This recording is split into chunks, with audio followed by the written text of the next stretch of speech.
Hadi çocuk. I'm Museo, I'm missing, I'm missing ben.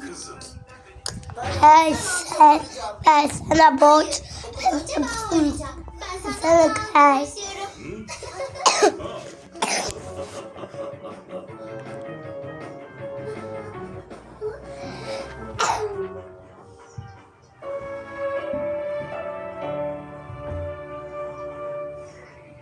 Önden sen. Hayır Kerem, önce sen. Olur mu Elif? Önce sen vardın. Sen girmelisin. Sen. Elif, ben aslında okula gitmek istemiyorum. Ben de Kerem. Hiç bilmediğim bir yer burası. Hadi oğlum, içeri girelim.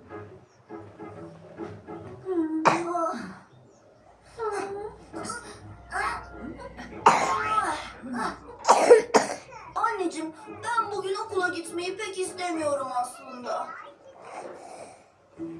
Anneciğim, okula başka zaman mı gelsek? Bence de okula başka bir zaman gelelim. Buraya kadar geldik çocuklar. En azından içeriye girip bir bakalım.